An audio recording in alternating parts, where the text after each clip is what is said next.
Welcome. What's up, everyone? Movie Bonerz. We have a very exciting and very special episode today.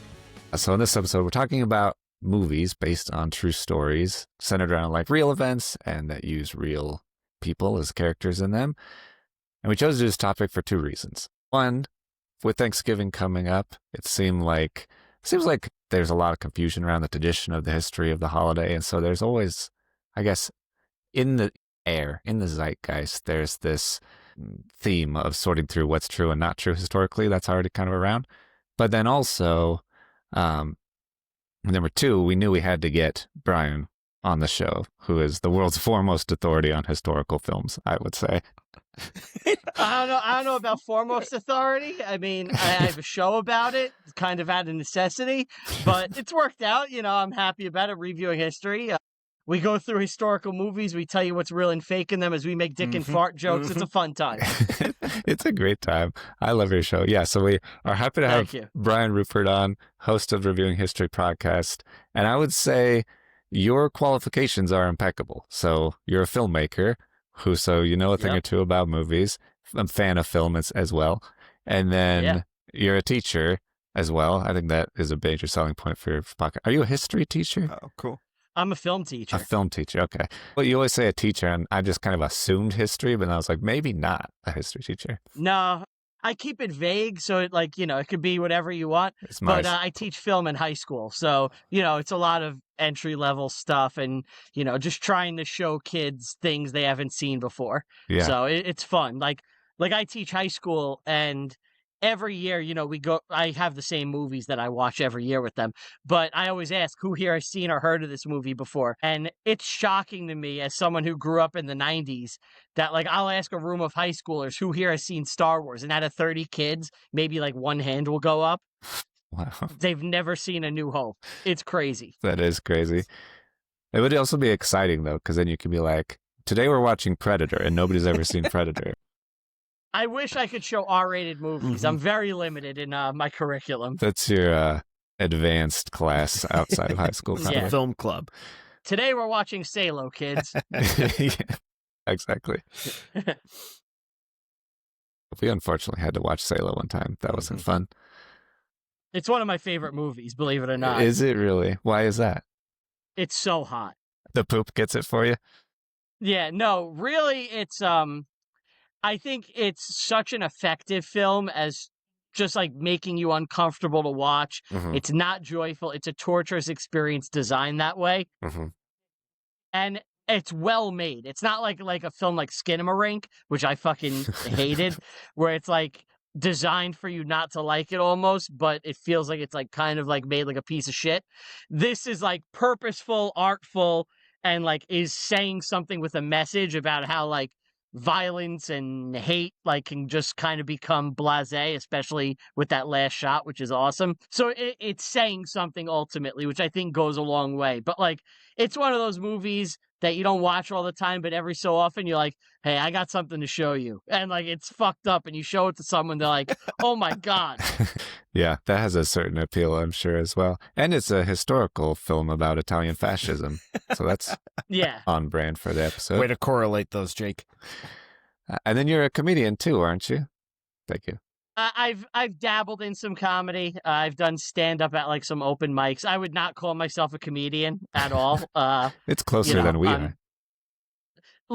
If the line is if you have ever done comedy at all, you're a comedian. In that realm, I guess you could say that. I would never call myself a comedian. All right. That's fair. Essentially, we've got you on the show just to show everyone how unqualified we are to talk about any of this. Yeah. Please.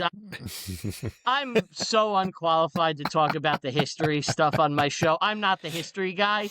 I'm more tech and movie guy. Mm-hmm. The history guy is my co-host, Anthony, who is an encyclopedia about history. I know some shit and I'll do a little research if I'm interested in the subject, but I wouldn't say I'm the strong history hand. I shine when we do a Chaplin biopic and I'm let me be nerdy about Charlie Chaplin for 2 hours. I've definitely seen your show quite a bit, and Anthony's ability to not have a phone or notes or anything in front of him and just rattle off, this is what happened, and these are these names, and these are these dates. It makes me jealous because my memory is awful, and I couldn't do that. It's like podcasting with Rain Man. Yeah. Which is awesome. Can we get that going? Anthony Galati, the Rain Man of podcasting? I think so. Hashtag, yeah. Let's do that. Yeah.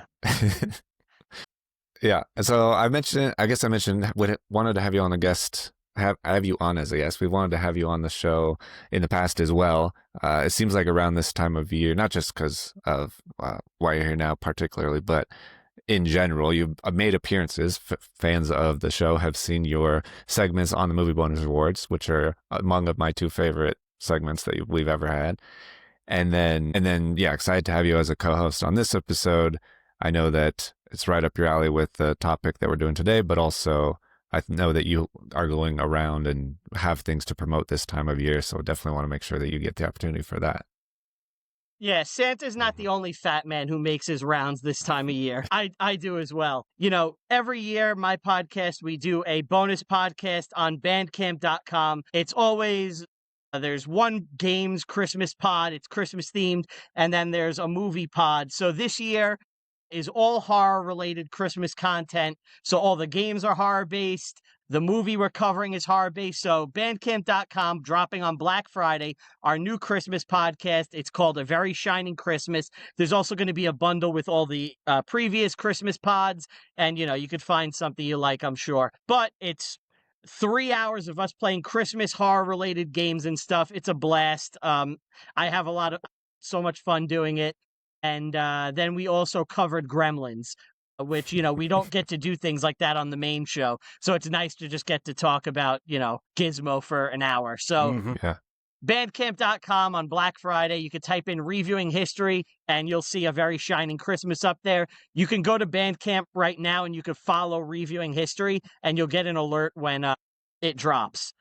So that's why I message as many podcasts as I can. I'm like, if you need a guest from November through Christmas, I'm your guy. And then once Christmas comes, I'm like, oh my God, that was so rough. Last year, between not counting my show, like podcasting, I think I did almost 40 podcasts between November and Christmas. Wow. Amazing. Yeah, it's a lot. Yeah. That is a lot. I love it though. Like I could do this every day, talk about movies. I feel like I'm in hard mode right now because we have 2 kids. So it was like when it was 1 kid, it was way more imaginable. 2 kids is life on hard mode. Yeah. But I'm getting through it. I'm there right now. I totally feel you. Yeah. I've just got the one, but she turned 16. Yeah, so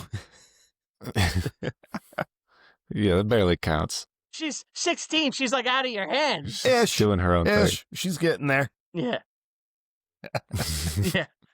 So yeah, like we'll be talking about movies that are related to true stories. Talk about how serious that is, if it matters or not, things like that, and then have some good examples, some bad examples, drawing on real life, like what that means when you write a screenplay, things like that. Well, just interesting discussion, I think, and then talk about some of our favorite movies. Partly just to talk about them, and then partly probably to have some pop quizzes and see if Brian knows anything interesting about them that he's covered before. I know there's a lot of good ones that you've already covered and things that we've already seen, so that'll be fun. I know it's hard. You got this, man. You got this. There'll be some quick Googling, I'm sure. Yeah. Can I ask you a question real quick? Sure.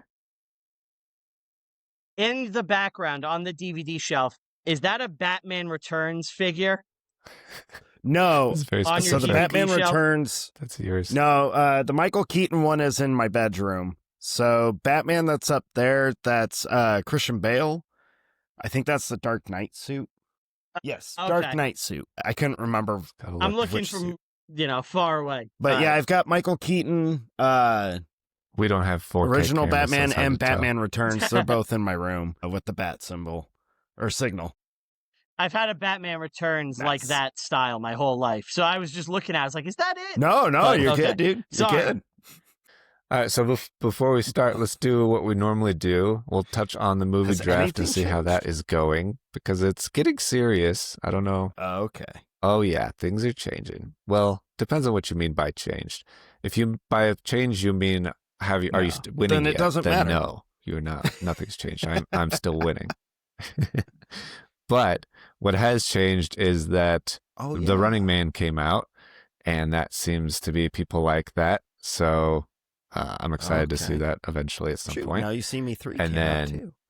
Now You See Me 3 Man, came I'm out. so behind on what's coming out and today, what's not. The day we're recording this. Crazy. All right. Yeah.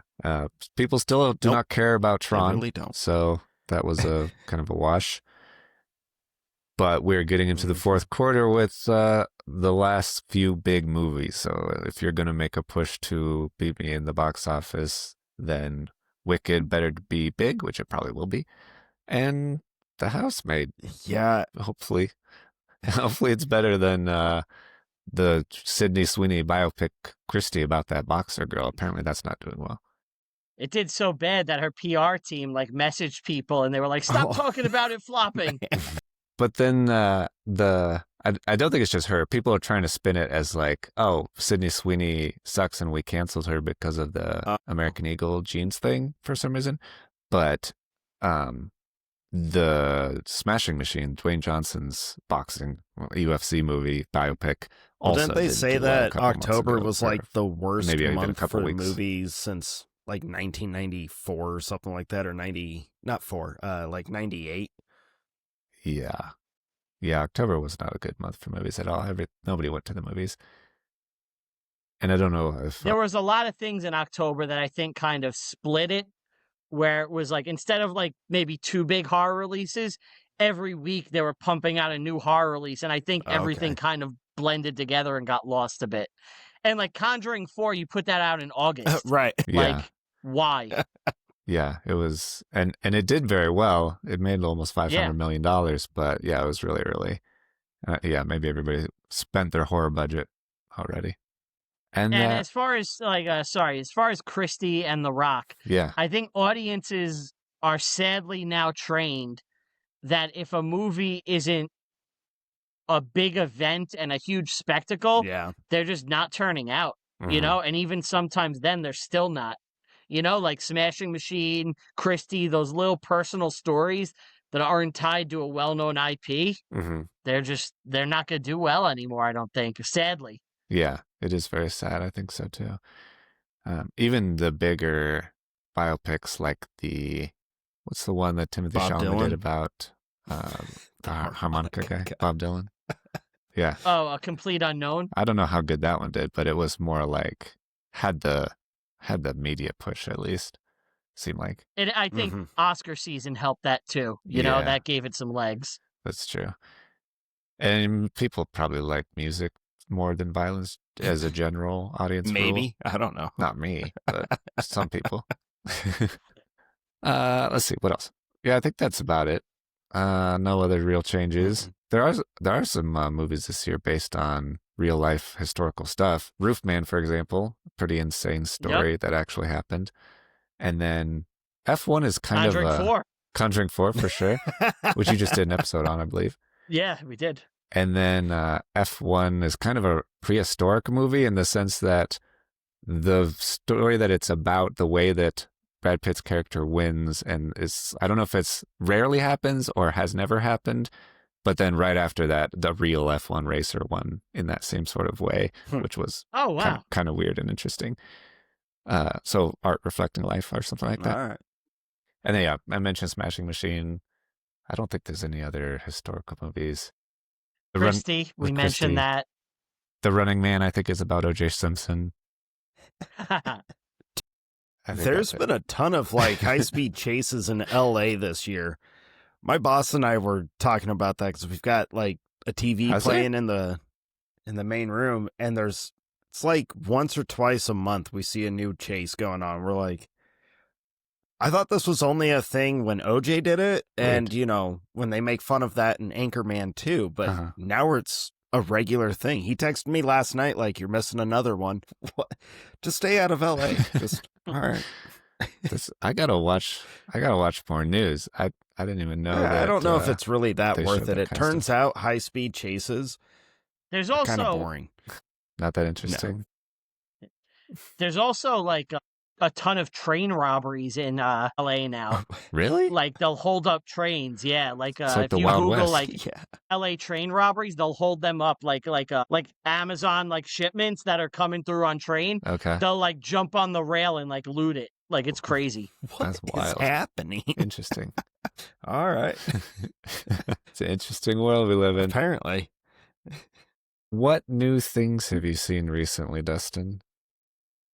This might be a first, but I haven't watched anything new, like at all. I know. Wow. I don't think that's ever happened. It's weird. Okay. I realized that when I was You trying let to me down. what did I watch this week? And I was like, I haven't watched. Like I've been prepping for the next episode, and none of that's new. And yeah. But I've also been caught up in doing a whole bunch of other stuff, so a little distracted the last couple weeks, and it's weird not watching anything new. Yeah. Fair enough. I watched Megadoc, the Megalopolis documentary. Oh my gosh. Which was you pretty dove fun back because into that? we did that episode. Oh, yeah. Gosh. Because I needed answers. And you didn't get any, did you? I needed to know what the heck happened with that movie. You didn't get movie. any answers, did you? Not really. Other than Francis Ford Coppola Lost it. might be losing it or lost it a long time ago, because there is also the Apocalypse Now documentary about how insane that production was and how way over budget he went and all of that stuff. It seems like the same sort of situation where he's trying to I don't know, get all of his money in the places it needs to be, wasting money on things he doesn't need to waste money on, buying hotels to put actors in and feeding them and all of the stuff you need to do when you make a movie. But it was interesting mostly to see Shia LaBeouf's character as he's like trying to work with Coppola and also butting heads with him constantly, trying to learn what he wants from him and what this movie is, and they have conflicting opinions and stuff. So it was interesting for sure. But like the director of the documentary, the way he's kind of observing Coppola directing things, and they kind of go back and forth with each other as well. And he's trying to, I don't know, present how it's working and stuff. I thought it was pretty interesting. So if you also still had questions about Megalopolis, I think it was worth watching. Maybe more worth watching than the actual movie, but you do need to watch the actual movie for context. Something else. Have you ever seen that, bud? I did not get to watch Megalopolis yet. I want to so bad. I wanted to see it in theaters. I just wasn't able to get out for it. I've seen some clips online, and it looks amazing. I love the clip of Adam Driver's talking to some chick, and he's like, "You can't understand things with my Ambersonian mind. You go out to the club." And I was like, this is amazing. I gotta see this thing. Yeah, it is amazing. I do think you would enjoy it. Yeah, it's very perplexing how that movie works. And then I watched... So I was going to watch a few other historical movies that I've always meant to watch, and I've let into the world a while ago that I had never seen. Schindler's List, and I was like, I'll watch it for this episode.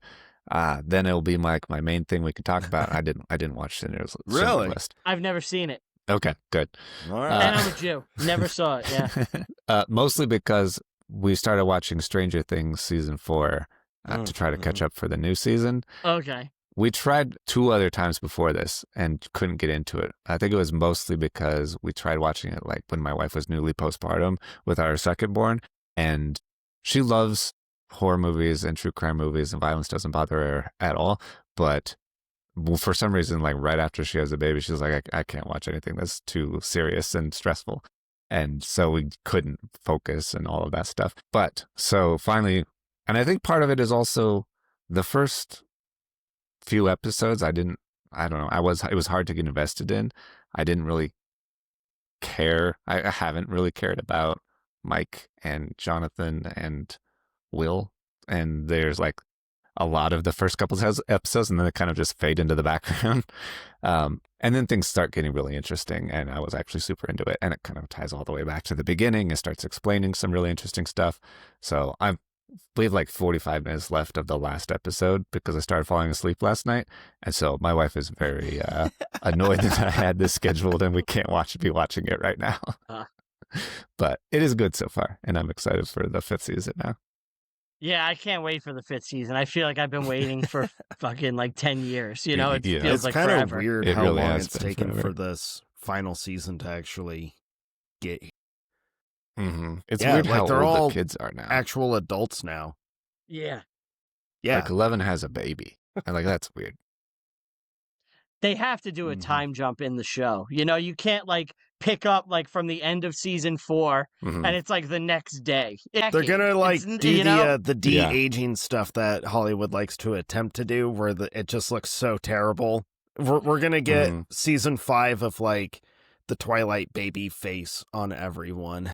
They do de-aging of 11 in season 4 and like show her as like the little girl version, which is, it's not that bad. It's actually pretty decent, but it is still weird to see. And I was like, I don't really care for this. I would rather you just did her as an adult, or at whatever age she is now. She's an adult. Yeah, that makes sense. What about you, Brian? Have you seen anything new recently? Shows or movies? Oh God.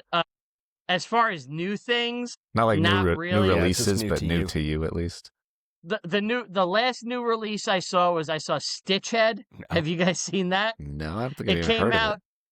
It came out Halloween weekend, like a 1 weekend only run. It's a kids animated movie. Okay. Based on a book. I never saw it, but I didn't really know about it, but my kid asks me every day. She loves going to the movies, and she'll be like, "Daddy, movies, me." I'm like, "There's nothing playing." It's not like it used to be where there was like a kids movie every month.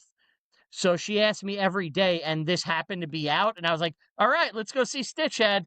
And I saw that. I don't think it was that great, but it's just nice to take my kid to a movie and like watch her watch a movie. Yeah. So we watched that together.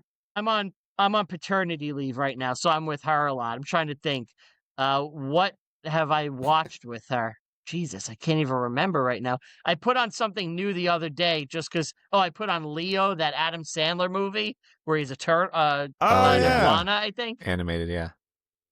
Yeah, so I'm trying to put on animated things I haven't seen just because, like, she wants to watch the same 5 things over and over again. Right. I'm like, I can't do it anymore. Yeah, I know what you mean. That's good. That's definitely good. All right, so I think that's it. I think we can get into the episode, talk about movie adaptations of real events, and think about, I guess. So I was thinking about this. Movie adaptations of real events, to me at least, seem like they're more important than, or how they're handled matters more than like book adaptations or something like that. Like, we could talk about adaptations in general, but I think historical event adaptations is far more interesting than books or comics or games or whatever, partly because it involves real people. And so a book is like a made up thing that's being just translated into another medium, and it's intended to still generally be the same story. And obviously you can't fit a whole book in a movie, but it's much harder to fit a real life story into a movie, especially when it takes decades or an entire person's life or whatever, and then has a much more vast supporting cast of characters in the world that affect the story. And you have to figure out, how do you distill it down into who matters and what we're trying to portray and all that stuff. So that's partly why I thought this would be super interesting. And also that if you do it badly, if you do it wrong, it could be potentially slanderous. It could be the people that could be still alive, or their kids or whatever, the name of their legacy could be altered or harmed. And people tend to believe what they see in movies and believe the story that they're told. And so that, I think, presents an interesting problem as well. Yeah, I definitely agree. I think for a lot of people that aren't, looking into history and stuff, what they see in the movie is now automatically the true story of events, and they're going to believe that version. So, like, they'll watch Braveheart and, like, I think it's a fucking masterpiece, and I love that movie, but they're not going to know about Sterling Bridge because there's no Sterling Bridge in the movie. It's like... Right. So it's like little things like that you'll just get wrong forever, or, like, and then little details that are missing from things, and like Gladiator, like Ridley Scott is just like a shit show with historians. But sometimes I think it's okay if it's in the spirit of things. I think you get a little leeway. Yeah, I think you get a little leeway a lot. But yeah, I agree. I think it is it's a problem that people believe what they see. I'm reminded of Christopher Nolan when he was writing The Dark Knight, or Batman Begins rather. He was worried that Boy Scouts would die of hypothermia because he wrote the line, if you like rub your chest, your arms will take care of that. Yeah.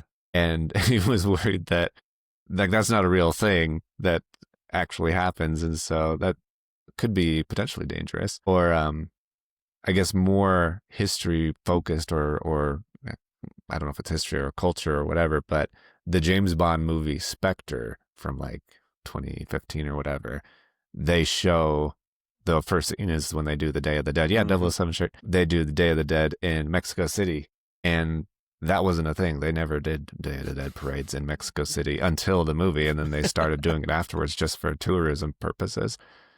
So it's weird that Dia de los Muertos in Mexico City is as corporate as Christmas or Valentine's Day. I think it's interesting how many.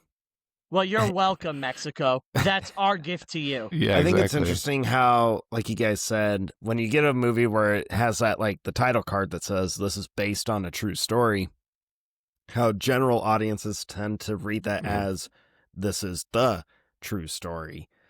It's almost like the disclaimer needs to be changed to being like, hey, go read the actual account, or hey, go learn about the actual account. We're just trying to show you something that happened, something interesting or sad or whatever. I think it is kind of interesting how I like the historical movies. I even did this like in high school, and my dad was really one that kind of started reverting it for me or correcting it for me, where I would slip into that. I kind of treated historical movies in high school as like the Cliff Notes for tests, right? Like, well, I saw the movie, so I think I have the general idea. That's all I really need to know. And most of the time when I started like learning about actual events or what, the actual thing that happened, I found myself either laughing at like, okay, so the actual event had a lot more, I guess in Hollywood terms would be boring moments where it's like nothing huge or really exciting happened for a long time, but the movie makes it seem like this rapid fire, like, holy cow, everything's going nuts. Or it'd just be like, I think they were just trying to just compress so many things into one big moment and then call the rest good. Like, we'll give people the idea and hope they learn from it, or at least I hope that's what their intention was, instead of just being like, we'll rewrite this. But who knows these days? Right. Yeah, I think what you're really hoping for in a historical movie is you want to come away with a couple of little nuggets of information about the real event, a couple of true things, and a fun story. Because very often the most accurate ones are also the most boring. Sometimes it's not all, it's like, yeah, that was accurate, but it was also the most boring fucking movie I've ever watched. So, why would I want to enjoy that? There's no enjoy. I'd rather have a little bullshit. So I think you really need like a nice blend of the real history with some fun shit. And I even like when there's little details that aren't really for the mainstream audience, but if you pick up on it and you're like, oh, that's a cool little detail there. Yeah. References to specific characters or events or places that you could then Google and learn more about. Yeah, I don't love biopics, I think partly for that reason, because they tend to be more, let's focus on all the specific details of this person in their life. And I think that they have, or should have, generally do have a higher standard of trueness because you are dealing with a specific person and their legacy and all that stuff.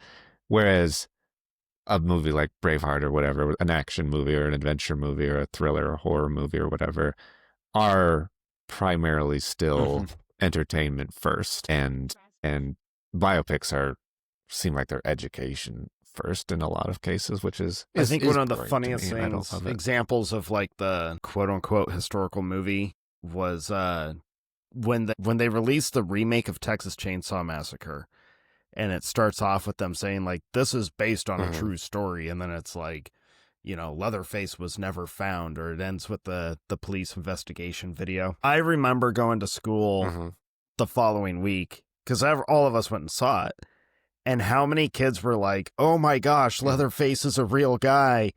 And it was shocking to me how I was like, no, he's based on a couple real guys. And then they really, really hyped up and sensationalized a few things to make a movie. But Leatherface himself is not. But I thought that was interesting, like a movie that, because it even says, like, this is based on actual events. And you're like, that is playing real loose with claiming you're basing this on a real thing. Because, yeah. Fargo played with that really well too, where they just made up a story and, told an awesome crime movie, and they're like based on a true story. And like you're watching, you're like, holy shit, this is crazy. There's a guy in a wood chipper and like all this shit. And it's like, yeah, we just made it up and did that as a fun tagline. Yeah. I guess it's an interesting way to get your audience invested. And I guess that leads me to one of the questions I had for you both, which is, does a movie that says, hey, I'm based on a true story, does that entice you more? Or do you think it entices audiences more? Or I like kind of what Butch Cassidy and the Sundance Kid does, which is it opens and says most of what follows is true. It's a little bit more that not everything is true. Does that matter? I'll let you go first.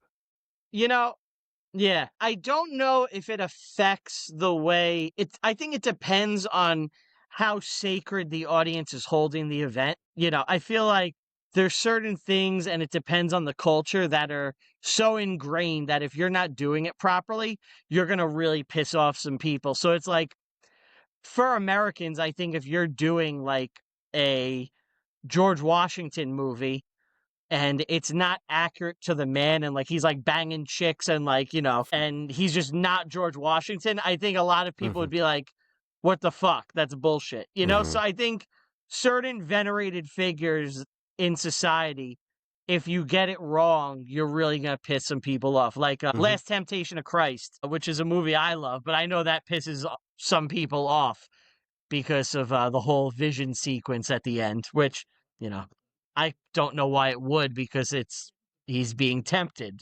That's the point, but whatever. Yeah, I think that's a good point. I don't know if it ever actually like increases my excitement for it, or if I get more enticed when I see like a based on a real story or based on a true story. I guess there's kind of a curiosity to it, but having watched so many movies that have that kind of tagline to it, honestly, when I see it, I kind of can't help it, but I automatically go into like okay, so only maybe like a 16th of what you're going to show is actually the true story part. So whatever. So I don't know if it really entices me more. And I don't know about general audiences. I don't know, because they seem to kind of fluctuate on if it's going to like do well or whatnot at the box office. I think more people still cling to it as it's true. And I guess that's my biggest issue, instead of just going and learning and reading some stuff. But yeah, I don't know. I think when it comes to movies, this might sound weird, but I actually, when you're making a movie, you're supposed to be making a piece of entertainment first and foremost. So I'm kind of already like, well, is the story going to entertain me? Like, how you're going to tell this story, is it going to entertain me or not? Yeah. So I don't know. I don't.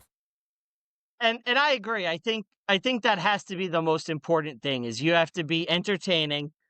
The people need to walk away with like, enjoyed watching that movie. Like Gladiator, it's a fucking hit. Everybody loves Gladiator, best picture, all this. And then like, if you want, you could look into the research and determine for yourself what's accurate and what's not, and like what's in the spirit of things. But overall, it's just a cool fun fucking movie, Right. The real history really doesn't change any of it. Yeah, I think it's an interesting thing, and Ridley Scott does this a lot, where he seems to just do whatever he wants to do. That he'll have, like for Gladiator, he hired a historian, or somebody hired a historian to consult on the movie and make it as accurate as possible. But there's a lot of really inaccurate things about it, or the things that they choose to make accurate are weird. It's like the little details, but then none of the actual main story, and none of the stuff, the Commodus, and he's very different than reality, and Marcus Aurelius and all of the like real things. having catapults on the battlefield, all this stuff. It's like, well, it looks cool. Or having archers say fire when they don't. Archers never said fire; they said loose until guns were invented. It's like, well, audiences will like it. Let's just do what audiences like, and I don't think that's bad necessarily. Yeah, I think it's like, look, you can look into it and learn more if you want, but have some fun when you're watching the movie, and then do your research after. Like, watch Napoleon, and like be like, wait, the pyramids are still there. Napoleon didn't blow them up. All right, let's just go with it for the movie. It's shorthand, you know? He doesn't want to show the entire Egyptian campaign. So yeah, the pyramids blow up. We as an audience can understand, like, oh no, the pyramids are still standing, but he's using shorthand to show Napoleon conquering. Right. One of the weird movies that, as I was like looking through historical movies, one of the weird movies that is very different than how it really was, what I was surprised by, is Cool Runnings. And I think it falls into that category of like, well, let's just make a fun movie with a basic premise that there's a first-time bobsled team from this country that's not really an ice or winter sport country, but how they get there and how they're treated and all of that stuff is not true at all. Yeah. Like their driver, the team captain, did a Reddit AMA, I don't know, like 10 years ago or something. And he basically said, it was interesting that they wanted track stars from Jamaica because of this like seemed like a very athletic culture and stuff, but nobody was interested. And so then they got the army to basically command them to go and be Olympic athletes, which is, I think, very interesting, but not at all part of the movie. And like all the... And then when that's more interesting in some ways. Yeah, and then when they got to the Olympics, nobody was mean to them. Super they weren't really welcomed outcasts. and like everybody was excited that they were there. But that movie rocks. That movie is still awesome. It is. So I forgive it. Foundational movie from our childhood for sure. Last year, when I showed my daughter that movie, we were watching it, and I was online like reading the fun tidbits, and was like gonna share some of it with her. Like, ooh yeah, so this moment right here, like this is like one of those actually happened moments. And I realized there was like no part of the movie that I could actually say that. Like, well, they were in Jamaica and they did go to the Olympics and that's it. They'd never been there before. Yeah, it's nice if you have like a big moment, like if the scene where they carry the bobsled across the finish line over their heads actually happened, that would be one, because that's kind of the one that sticks with you. But that didn't happen. Yep. No. I love when we cover a movie like that and we watch it and we're like, yeah, so nothing in here is real.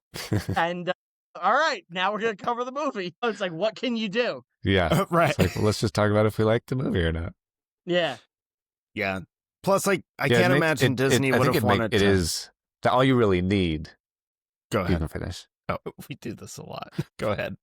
I think you had a delay. I think you mentioned, Brian, that all you really need is the key points, or if you have a major piece of it, a major event of it, that's what people are going to focus on and take with them as the thing that was important. And I think that is the exciting thing, going back to my original question of does it matter or make audiences more interested? If there's something crazy about the story and that having actually happened is the crazy thing, that's exciting. That people are like, oh, this unbelievable part of the movie, then you can go and tell your friends this little piece of information. Like, no, that really happened. That part was the most far-fetched, but that was the most real thing in the movie. That's cool. Yeah. It's nice when that happens. It's like, yeah, I wouldn't believe it, but yeah, that is the truth. That's what happened. Yeah. Like some weird coincidence or something. But I did just have a thought enter my mind as far as this, because I was thinking about it before and I was trying to remember, and I had my mind working in the background and it remembered. You can also end up slandering a person for all of history. So like Louis Strauss is the villain in the movie Oppenheimer. Mm-hmm. And I remember when we did the movie, I was researching his character, and it's like, he's actually like a great guy and he's a good guy. And like, he tried to help Japan and like, you know, he did like all this philanthropic stuff, but like for all time now, he's going to be associated as like the piece of shit bad guy who like backstabbed Oppenheimer and like never did anything good. And like, that's how he'll be remembered, Mm-hmm. you know? And it's like, that's what he is for people now forever. Because most people will watch that, be like, Louis Strauss, what a piece of shit. And they will not go and read his actual biography and like everything he did in his life. Yeah. Yeah, that is really interesting, especially in a movie where Oppenheimer is not exactly the hero either. Like, he is the protagonist, but I think the movie does a decent job of presenting what he did good or bad. And there's no real way to know that. Did he help end the war? Yeah. Did he help save lives? Maybe. Did he help end lives? Yeah. So it's a gray area. You could easily put Strauss in that gray area too and present both sides, I think.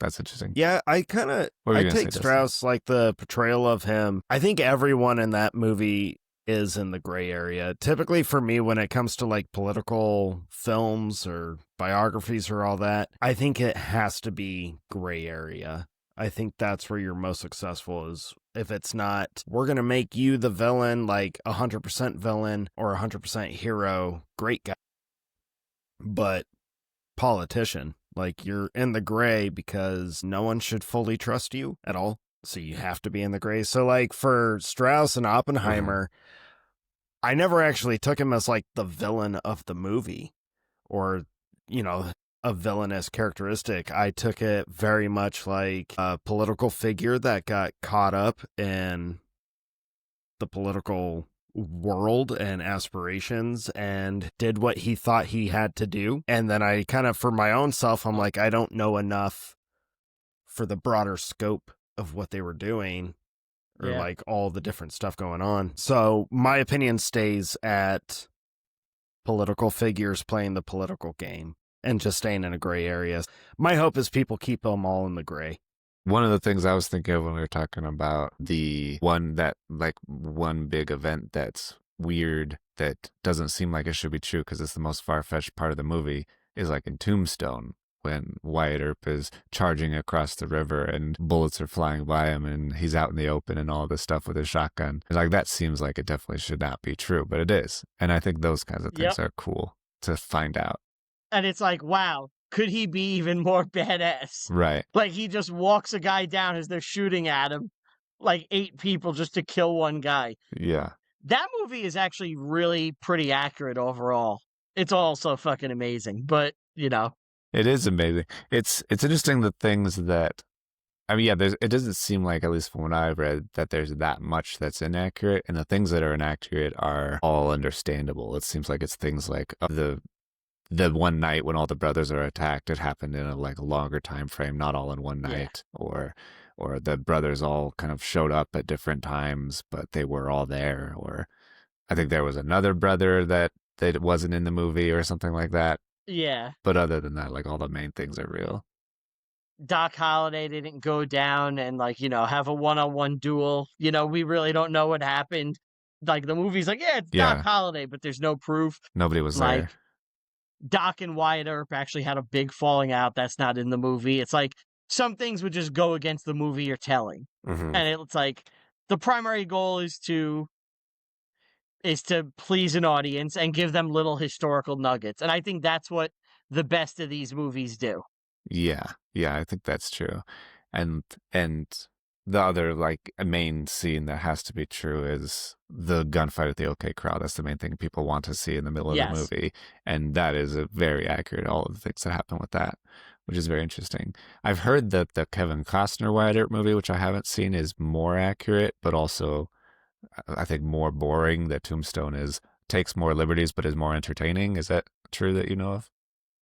So I saw Wyatt Earp and Tombstone like back to back, like maybe 15, almost 20 years ago now. Okay. And my takeaway at the time was that Wyatt Earp was the better movie, but Tombstone had the better Doc Holliday. I have not watched Wyatt Earp since, but after rewatching Tombstone, I'm like, how do you top that? You know? Yeah. That was our take as well when we we did a whole episode on Tombstone, and having Val Kilmer as Doc Holliday basically makes that movie, which is pretty incredible. When you have Kurt Russell and fucking Val Kilmer, it's what else do you need? Powers Booth is great in it. You know, that's Michael Bihn's best role that's not the first Terminator. Yeah. There's a lot of little fun, small character actors that you're kind of surprised that person's in that movie, which is always fun. If I'm correct, doesn't Charlton Heston show up? Yeah, Charlton Heston shows up at the end. Who's the Michael Rooker's in it. Who's the guy that's in Landman now? Billy Bob Thornton has a random role. Oh yeah, he's in it. Yeah, he's the skin your smoke wagon guy. The other thing I was going to say about, you had an interesting point there about the story that they're trying to tell with that it may not be the story that actually happened necessarily. I think that that's interesting with The Social Network, that Fincher and Sorkin, as they wrote and directed The Social Network, didn't seem like they were that concerned with portraying each person exactly how they were and the story exactly how it was, that they used that story and just to depict somewhat related themes of friendship and falling out and rise to fame and power and all of that stuff. And they do that very well. But then they portray these other people that are still trying to defend themselves as, hey, we're not that bad as we're portrayed in this movie.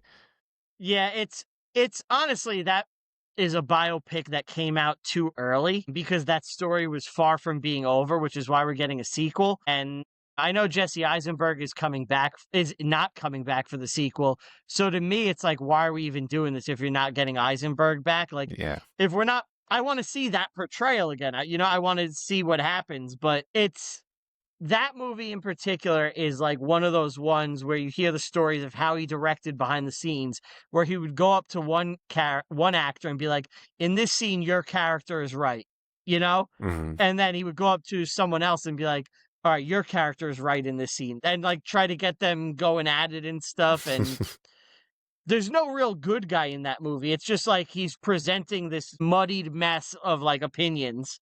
Right. And, he does mess up like Eisenberg's whole, or, Zuckerberg's whole thing for like Facebook, where it's like, oh, at the end, he just wants that girl back and he's hitting refresh like a lonely incel sitting there. And it's like, I don't know. Yeah, he probably had bigger aspirations than that. Like, of all movies to get sequels, we're getting Social Network, which is weird. Yeah, I don't even know what you do in a sequel to that, because like, that's the most interesting stuff, is the founding of Facebook. Like, I don't know, do we want to see like Zuckerberg in court, like at Congress, talking about like COVID, and like I want to see him being talking told about to censor. Yeah, I want to see him talking about, or being pressured to censor users, or when they find out, or when they start harvesting people's data and selling it. See, that'd little be espionage movie, maybe. They won't probably do that because they won't admit to it, but everybody knows. One of the things that, when we started talking about doing this, that it just kind of seemed to always come up is whenever a big historical movie is coming out, it seems like everybody online is concerned about how accurate it is, and that guides the conversation, it seems like, of, is the movie good or not, which is challenging, I think, and is unfair for some of the reasons we've talked about so far, but I think we could talk about it more. That, does it being more accurate or less accurate matter in the grand scheme of the movie? We've given some examples where inaccurate movies are more entertaining, or very entertaining, but it just seems like that's what everybody starts to be concerned about when it's like, hey, we're making a historical movie. Like, you see that with the Odyssey, and people are like, hey, that one kind of cracks me up. That's not what their armor looked like. Or I've seen people in the comments when they first released the footage or the photos of the ships and stuff, and they're like, that's a Viking ship. That's not a real Greek ship or whatever. I don't know. I take a lot of it these days as people just, I think the cynicism of today is just at an all-time high. So it's like, anything to complain about, that's what they're going to complain about, try and nitpick. I think the Odyssey is being targeted a little extra just because it's Christopher Nolan, and because he's such a like high-level filmmaker, he's automatically a giant target because everyone wants to tear him down, to be like, When are you going to give us like a complete flop? Come on, man. But I think people are just too cynical when it comes to that. Like, when I started seeing people complain about the inaccuracy of the Odyssey, it kind of made me laugh. Because I was like, you guys understand there's like a Cyclops in this story. Like, right, there's monsters. I'm just going to leave that point there by itself. That pretty much tells you. Right. Yeah, so I think in terms of people freaking out online over inaccuracy, I don't take that as legitimate complaining. I take that as a lot of people just trying to complain about something. It's like interesting with the Odyssey, because I agree. A lot of it is because it's Christopher Nolan. But in a way, I think he's kind of done that to himself by always presenting things in such a serious manner. And like, you know, I'm the guy and all this stuff. And I think when you do that, people are going to treat your shit extra serious. Yeah. And they're going to have certain expectations with you where it's like, just to throw Ridley Scott and Gladiator 1 and 2 are a great example. It's like everyone knows what he does. So it's like no one's mad anymore. It's like, all right, it's Ridley Scott. There's going to be some little nuggets and we're just going to watch a fun movie. With Nolan, they're like, you know, I'm all about the scientific accuracy in Interstellar, and I spoke to NASA scientists and all this. So when you're doing your movie, you've built this expectation that, like, what I'm presenting you is real, you know, as real as a movie can be, and the truth. So I think that's part of it with Nolan, because, like, other people don't get beat up the same way like that. The other thing is everyone online, if they know something, they have to share it and let everyone know, I know this is wrong, because it makes them feel good. That's right. Like, no, that's not the right ship, and the armor's wrong. And it's like, yeah, well, it's a fictional story anyway, and, you know, it's about mythical creatures, and Neptune plays a part in the story. Come on. Right. Now, I might be generalizing, and this can be one of our comments that Jake and I tend to make during an episode where we're like, well, that'll make people angry. It's almost like the hipsters were given the keyboards. So it's funny to me how a generation of people who complain about history being super boring and like just uninteresting then go online to claim like, I'm the history major. I'm the guy that knows this stuff. It's kind of ironic and funny to me. And I'm also like, shut up. Yeah. I also think it's important to remember that, like, and if you think about when people made things in the past, like if you were in ancient Greece and you made a ship or you made armor, everything is made to be practical, to be the best that you can make at the time. We're way in the future from that. And if you are going to make a movie about it, you have a lot more to consider, primarily that film is a visual medium. And so a major emphasis is put on what looks better, what looks cooler, what we can't use just because it like blocks their face or blocks the shot or whatever. And so you also have like infinitely more options as you're looking back. You're like, yeah, that culture had that armor, but this other culture had this other armor, which is way better and way cooler. Way cooler. And so, yeah, we could give this guy a sword from 500 years later than it actually was in the movie, but why not? Because we can, you know? Yeah, it's fictional, and this is a one where it's like, you know, if he was presenting this as, if it's Christopher Nolan presents 300, and he's talking about, I met with historians and all this, it's like, I'm expecting you to do an accurate story. If you're doing the Odyssey, it's fictional anyway, so go nuts. You know? Right, like, go have fun. Like, I'm more excited about it just to see the Odyssey on the big screen, IMAX let alone, because the story is incredible. Hard to read, but incredible. Like, Jake, I know you don't read, but if you've ever attempted to read the Iliad and the Odyssey, because they're combined, I think it's in high chore. school. I think I did in high school, or I tried to. But I saw the cool Simpsons story. adaptation. That was enough for me. There you go. You know what? That's all right. That's all right. Yeah. But it'll look cool on the screen. It's going to look cool. It will. And I hope he takes liberties as well, that he can do some crazy stuff, that it's not, Dude, I just it's can't less wait like for the Oppenheimer, day. more like Tenet or whatever. Yeah, I just can't wait for the day that Nolan shocks everyone and delivers like a like a Will Ferrell style comedy, right? Like, we know he's a fan of Love Style Deck. We know he's a fan.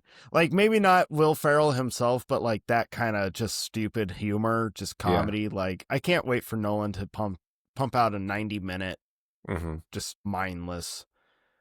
I think that'd be amazing. He should do his version of like Doctor Strangelove. You know, like I want to see the Nolan Doctor Strangelove. Cool. That would like be not good. Not Doctor Strangelove, but something in that spirit. But That'd in be that fun. vein, yeah. Yeah. I'm with you on that one. That would be awesome. I just posted a thing on Instagram where he came out and was talking about the Odyssey, and he said that he's looking for gaps in cinematic culture, things that haven't been done before, and that's partly why he did the Odyssey. But there's a major gap in great comedies right now, so he should definitely get in that vein. There's not a gap in horror movies, but I also would like to see him make like a really intense, serious horror movie. That would be cool. That could be interesting. He should do a rom-com. I'd watch whatever he makes, honestly. I'm fine with it. That's true. But I think, go ahead. Where are you guys at with Robert Eggers? Because he's a guy where his movies aren't real, for the most part. I think The Northman's based on a true story. But his other movies aren't real, but all the period stuff and everything else in the movie is real. So how do you guys feel about that? Do you think that lends to a better experience, or are you like, who cares about, what they're wearing? I think that I'm just going to go first. Like, even though I hated The Witch when I first saw it, right. I was more interested and more invested, I think, because of how period accurate it seemed to someone who didn't really know the language and everything that was used.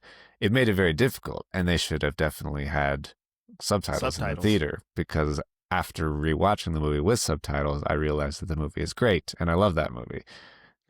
But, and same for The Lighthouse. I think The Lighthouse has nothing to do with anything really real, but the period accurateness of the setting and the people feel like they could be really in that situation.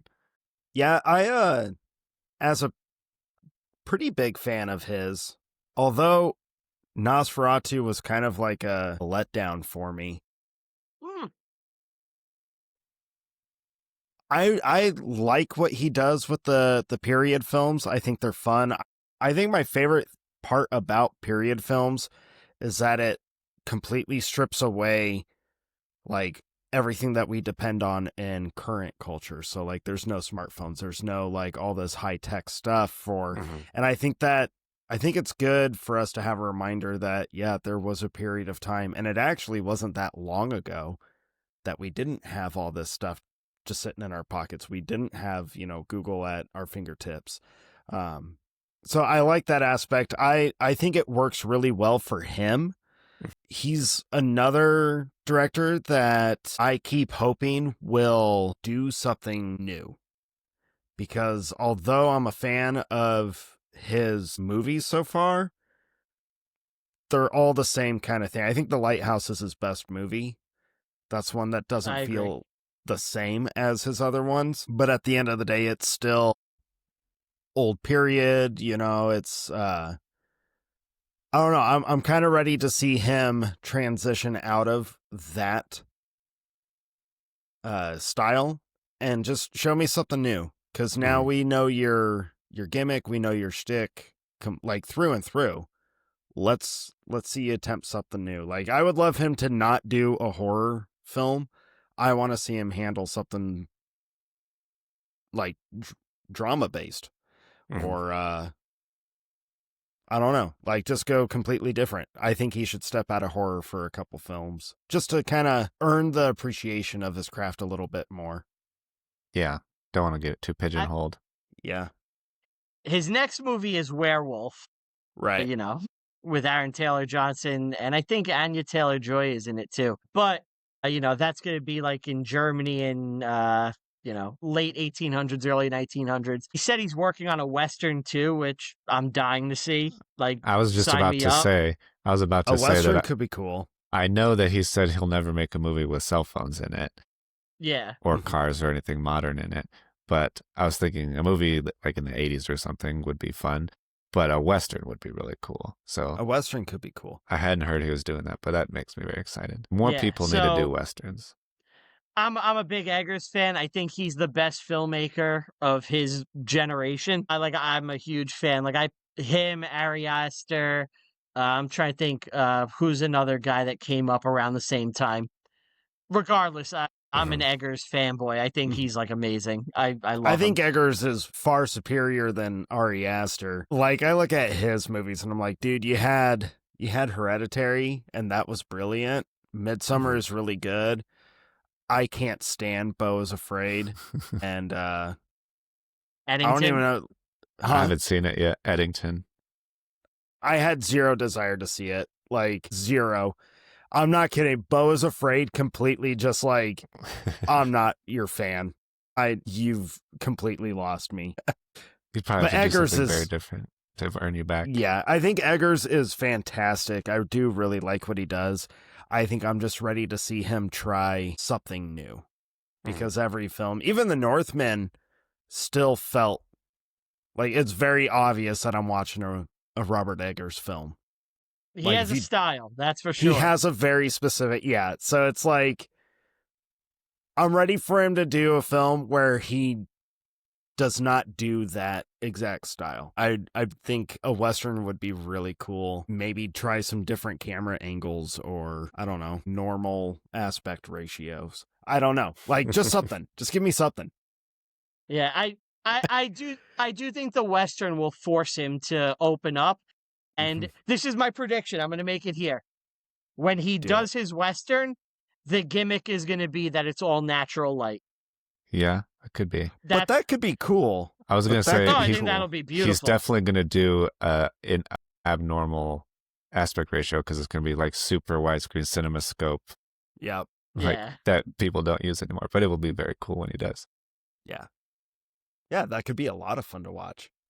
I wonder how historically accurate he would make the Old West look.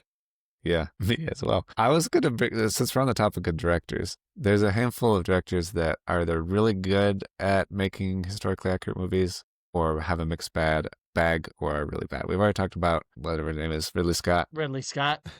I got there. The mixed bag one is funny because I know Dustin loves Michael Bay, and Michael Bay has Pearl Harbor.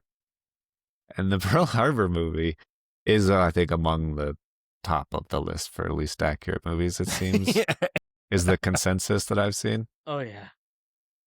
But then he also made Pain and Gain, and Pain and Gain seems extremely accurate. Have you done Pain and Gain? It's a pretty accurate crime movie. We covered it on the show. Did you? I'll have to listen to that. Yeah. Yeah, it was pretty, I'm going back, a long time now to remember, but it was a pretty accurate depiction of the events. There were more people in real life, if I recall, and they kind of softened the edges on the Rock's character and blended him with another guy. But, for the most part, it was in the spirit of the thing. So, okay. I saw someone online say that one of the few things that were wrong is that the grill that's used to barbecue the hands is apparently a different brand than the real one that they used. Oh, so, no. Unacceptable. Movie ruined for me now. Inaccuracies. Never watching it again. Which, if you haven't seen Pain and Gain, that's kind of a weird sentence to say, but it's a great movie. It's my favorite Michael Bay movie. It's far. Really the only Michael Bay movie that I was like, okay, this is actually genuinely a good movie. I have a hard time. Not even The Rock? I was going to say The Rock next because I know Escape from Alcatraz, but Pain and Gain is better.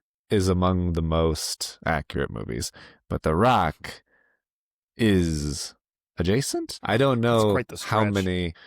That's like saying Armageddon fits in with Interstellar somehow. So yeah, I think they're on the same playing field is what I'm saying. The part of The Rock I've always wondered about is why they would have those jets of flame shooting out that you have to roll under or between.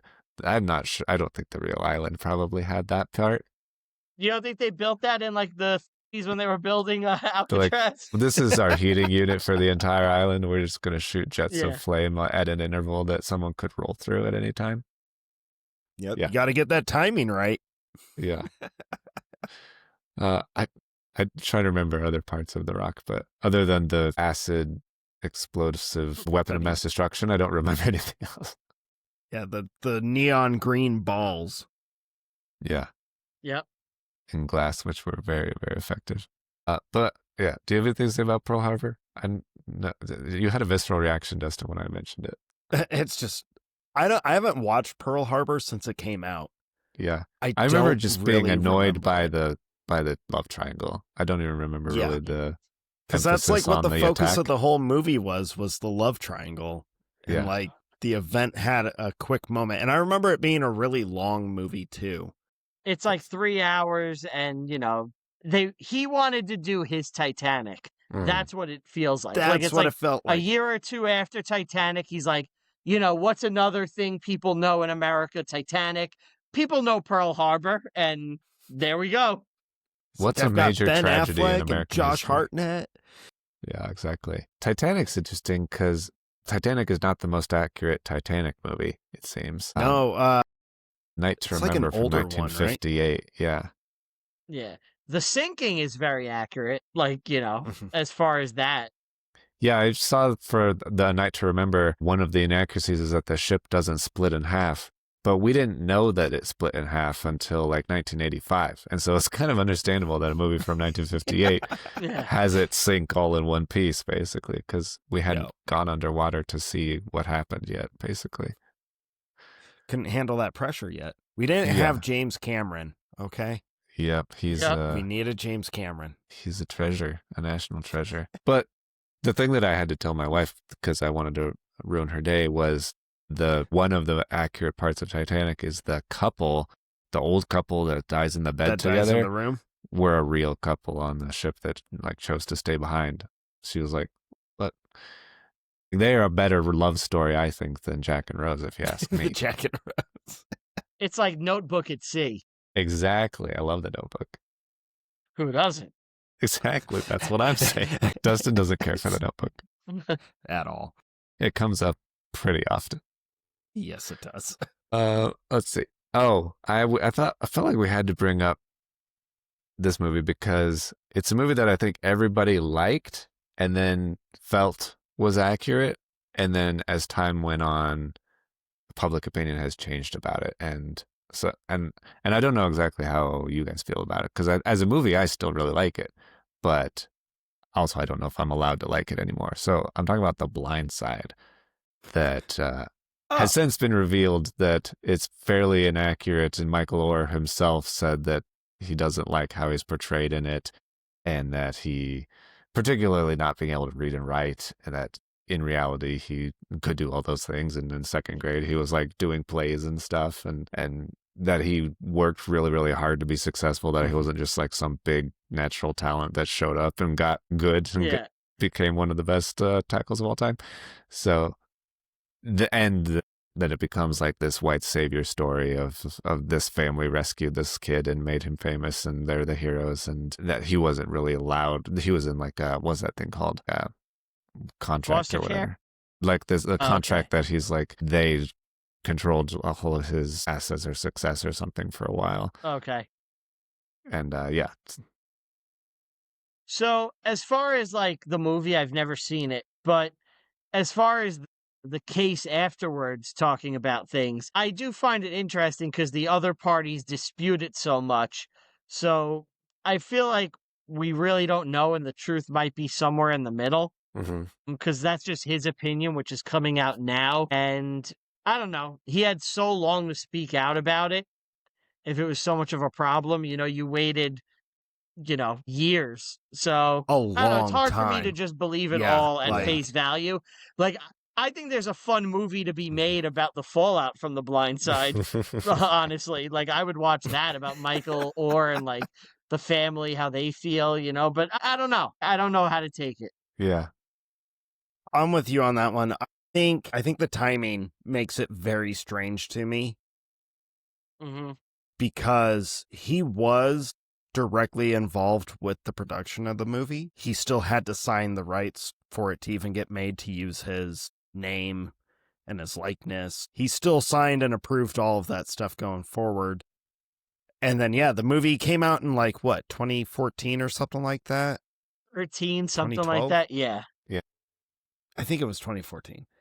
And then he waited until like 2023 or 2024 to start complaining about it. I think that's really interesting. I also thought the timing of it was even more interesting, that they started blaming and hating the movie for being, the white savior mentality with the white family saving him during a time when that was the narrative throughout our whole country was, all white people are bad and evil. So I thought the timing of everything was very suspicious. So I don't care if people get mad. I still think it's a well-made movie. I still think Sandra Bullock is awesome in it. And I still stand that her portrayal of that kind of mom is still the best movie mom. So, yeah. I find it suspicious. So I'm with you. I think the truth is somewhere in the middle. And I think people also need to understand that no human is perfect. So get over it. Right. Right. Especially when it comes to history. History is a complicated and it gets complicated. Gray area thing, for sure. I think The Greatest Showman is kind of in a similar boat where people... P.T. Barnum apparently was not a very nice person in real life, but people love the music in that movie. Hey, well, I'm one of those people.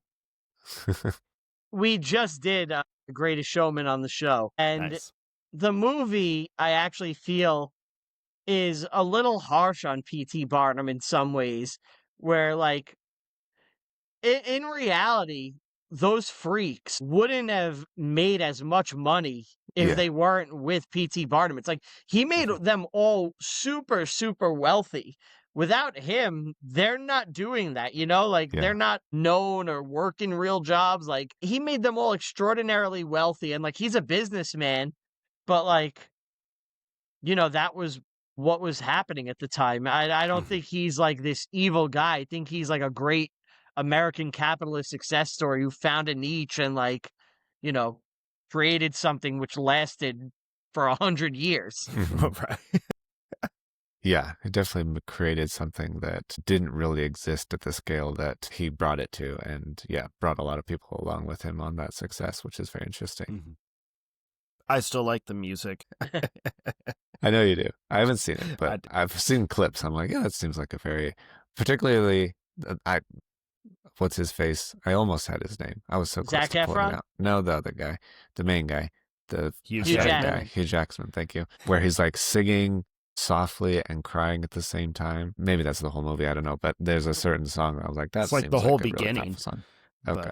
But, It seems very nice. I had several movies that I think have kind of important changes to what really happened, that generally a lot is true, but this one interesting thing changed, or they left out major parts that maybe would have been more interesting to include in the movie. Well, I tried to go through Catch Me If You Can, but most of that movie seems like is not real.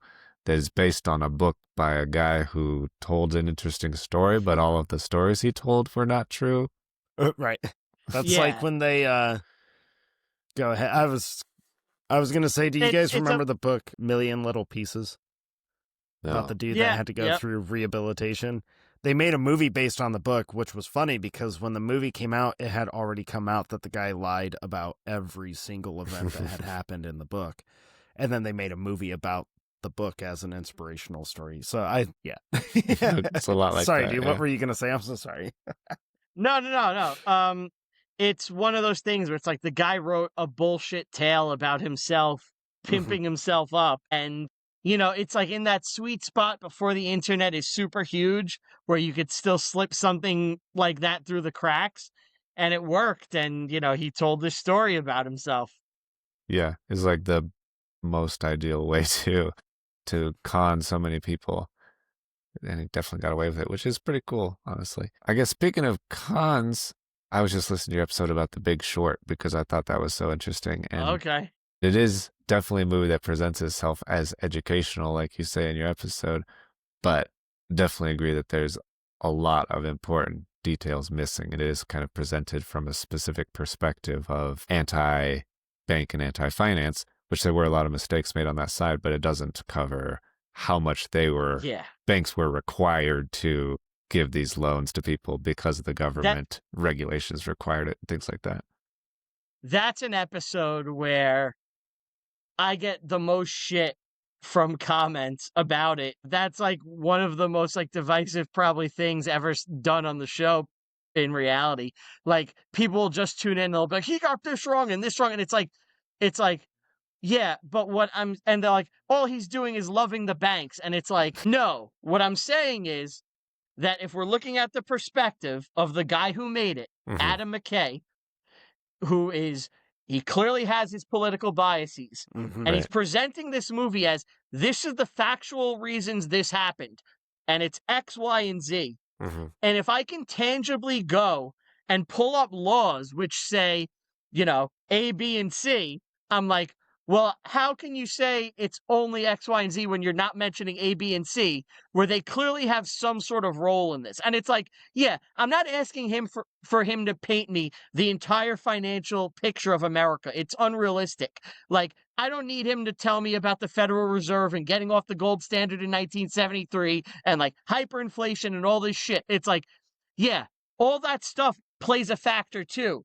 And you're not mentioning it, and that's okay. But if you're just going to say it's only the banks and their greed, it's like, you're a fucking liar. And that's the thing that's like odious to me, because when you're presenting your movie as, this is real, this is true, I'm telling you this in an educational way to educate you, but you're purposefully omitting things, it's like, you're a liar. And you're purposely misleading people because you want them to believe what you believe. Because in that movie, people know The Big Short, but for those that don't, it's about the housing collapse in 2008 and the people that bet against it. And the movie walks you through how all these subprime mortgages happened, which are basically shit loans that were all bundled together. And the movie completely ignores that it was put into law by Jimmy Carter in, I believe, 1973, the Community Reinvestment Act, the CRA, I believe it's called. And it basically stated that it stated that banks could not deny people loans based on shitty things. Okay, so he passes that, which gets the ball rolling. Then Clinton furthers that legislation, and then Bush Jr. does another piece of legislation to it, right? And all this is going on as the dollar's off the gold standard. There's hyperinflation, all this stuff. And we get the crash in 2008. And people that just want to point the finger at one aspect of this are lying to you. And, as a further thing, because, we in our current times, we're talking about similar things with 50-year mortgages and all this shit. Right. Where, by the way, 30-year mortgages, that was put in place by FDR. So it's like that was not a thing in America for most of our existence. That came into place, in 1945 or whatever, 44, I think. But I saw just the other day, Fannie Mae is supposedly going to start taking credit applications from people with lower scores again. And they're going to force banks to accept offers from people with lower scores. And it's like, so again, you're going to force the banks to give loans to people that can't afford it on maybe a 50-year time frame. It's like, that's crazy. Right. Yeah. And it's like, if Adam McKay does this movie in 10 years, do you think he's going to talk about that part? No, It's like he has his point of view. So it's like, shit like that to me is so disingenuous and odious. I fucking hate it. And it's like, if you are going to present your movie as educational, you got to be objective and paint the whole picture. Right. It'd be like, if I did the movie and I only mentioned the Community Reinvestment Acts and I don't mention the banks, like, doing some shady shit, it would be the same thing. And it's like, yeah, no, they both played a part.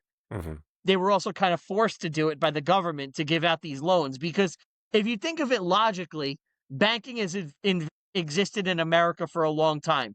They don't start giving subprime loans until the 70s. Like, it's not like they were doing it throughout their whole existence in America before then. And it's so also what not in changed the in the bank's 1970s? It's not in the bank's best interest to give loans to these people that are not going to be able to handle it or because they're to not pay going it to back. get that money back. Right. Exactly. And it's like, it's going to happen again if this shit happens. I'm not trying to get on a soapbox, but it's like, as far as The Big Short, I love the movie and I think it's great and you will learn some shit for sure. And what you're learning in the movie is true. but it's not painting you the true picture about why the crash happened, and it's due to his biases. Yeah, you know, right. it's like when you watch the movie Vice. I haven't seen it, right? I haven't. It's really funny. But it's really funny. Yeah, I'm sure Dick Cheney comes across as a goofball and like the most evil guy that ever lived. It's like, was that's he how really Hollywood the most sees evil him. guy that ever lived? You know, it's like, I'm sure he did some bad shit. Mm-hmm. I'm sure he did some good shit too. You know, like, Right. Well, he's it's not little funny Hitler. that. So I like Vice. I think Vice is a way better film than like The Big Short, and he definitely has his bias in how he portrays Cheney and everyone in the movie. What made me laugh though is inadvertently, I actually watched that movie and I'm like, all he's showing is that Cheney was highly intelligent in how to play the American political game. He was just ahead of the curve than most of all the other dudes there. He just knew how to do it. He knew how to speak. He knew how to control it. He knew how to do all this stuff. Was he a good dude? That's to be determined, I guess. Not for me to determine, not really for any of us, because there's a lot of behind the scenes stuff that none of us are ever going to know. Mm-hmm. But I have watched that movie with like hardcore conservatives and I've watched it with hardcore liberals. And it is really funny how the liberals tend to watch it and be like, he is the most evil human to ever walk on American soil. And most conservatives are like, he figured out how to play the game when no one else was bothering to learn. That's kind of funny. Like, he used the game against the system itself and succeeded. So it's like, it's kind of a super shady area. Am I a fan of his? Not really. But I think it's funny how it's like, if you watch it for how to play the political game or how someone was able to figure it out in a different way or a better way, maybe not better. Better might not be the right way, but a more successful way. Mm-hmm. I think that makes the storytelling more interesting than if it's just like what Adam McKay was actually trying to do, which is portray the most evil man ever. Yeah. But I think Bale's performance actually enhances no, he's just showing him as one of the most intelligent politicians we've ever had. So you kind of have to give the guy some credit. And also, the dude stood on he never pulled punches. He said what he said and he meant it. So it's kind of like, you kind of have to respect him that he didn't back down to cultural pressures. Yeah. And he popped a guy in the face and got away with it. And he popped a dude in the face, dude. That's exactly what I was going to say. He shot a guy in the face. We'll always remember him for that. Yeah. But I think you're completely right that The Big Short moves so quickly and they have so many infographics and things. Just throw up something about the gold standard and inflation. That's all I really need. But on the topic of, I guess, misleading people and being educational, it's not a movie. It's a documentary. But Supersize Me is in that same exact boat. That everybody took it as real and believed it for so long, and it had major effects on why McDonald's is not fun anymore. Like, it's not geared towards kids and all of that stuff. That they don't have characters, and the play places are either non-existent or whatever. And I guess a complete rebranding of the menu and all of that stuff. That everybody knows McDonald's is not the healthiest thing. Everybody knows that if you leave it in your car, it won't actually mold like normal food should mold. Yeah. Who knows what it's actually made out of? Everybody knows it's unhealthy. But then you have this documentary that everybody knows, and everybody knows Morgan Spurlock's name because of it. And then to find out that it's not real and not real at all. I was super bummed when I found that out because I was part of the group of American public that watched that documentary when it first came out and was like, holy cow, this is crazy. Yeah. And I guess kind of want to believe it.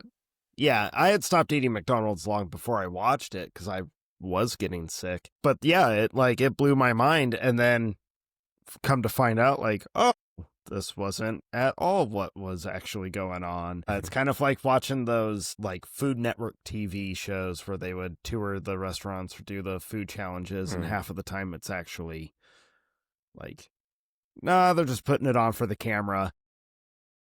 Yeah, don't tell me that. I want to believe that they're actually eating 100 pounds of pizza or whatever it is. Oh, sorry, Jake.